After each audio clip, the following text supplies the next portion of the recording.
So check this out. Here at the booth of the club, here at Club 816 in Vancouver, we're lucky because we actually have quite a bit of room. You see, we have the DJ booth right here, and then if over here is the lighting and video station, so we can have a DJ and an LJ/VJ on the side here.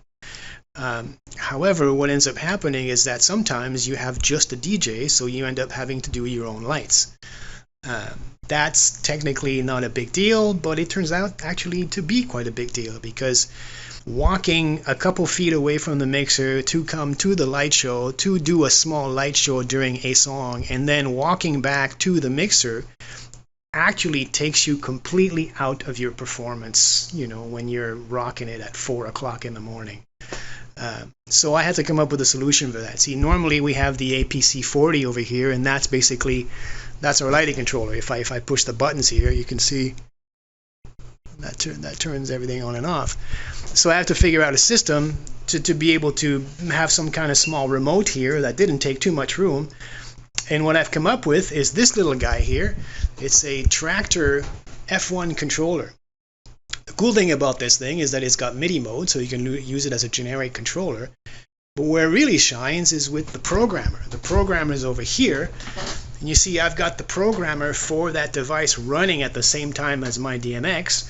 So for example, I can go into edit mode in MYDMX, look at what the assignment, one of the key assignments is for example, APC. I can, for example, I know that this is on channel 1 and it's note 53, for example, for this machine.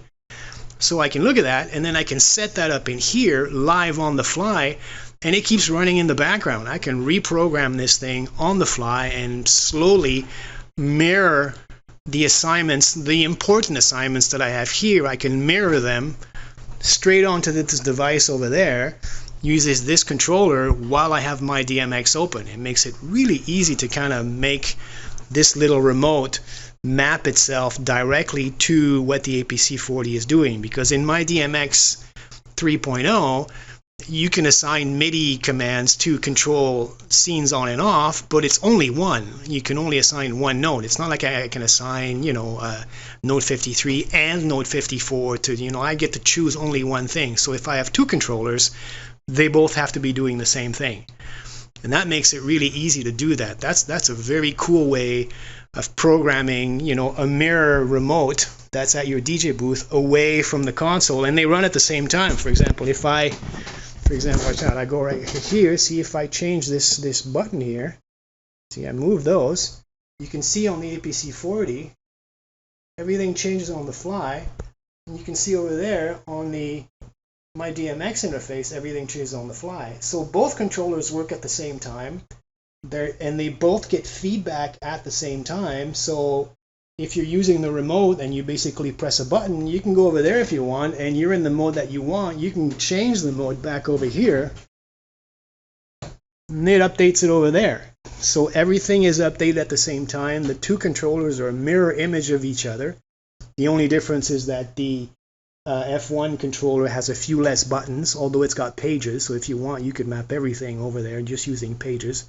I'm just going to use the controllers that are there because it's 4x4. That's 16 buttons. That's quite enough just for doing a remote show where I just want to have some lights on, lights off, lasers on, lasers off, moving heads. And I've got these controls here, so I'll be able to assign my master fader. I'll be able to assign the pars, the strobe intensity and speed. So I'll be able to do quite a bit. And there's actually 4 more buttons here that you can use. These you can also assign. So actually you have 20 buttons. And I don't think you can assign these. I haven't tried yet, but maybe not you can assign them. We'll see. In any case, you have a lot there. So I thought I'd share that with you guys because that's kind of my latest little setup idea here for DJing solo here at the club and creating a performance that's engaging for the audience without taking my head away from the music. I mean, I have to stay focused, especially, for example, on Saturdays right now, because I do a trance night on Saturdays, and I'm mixing forever. They're like super long mixes, and you got to pay attention.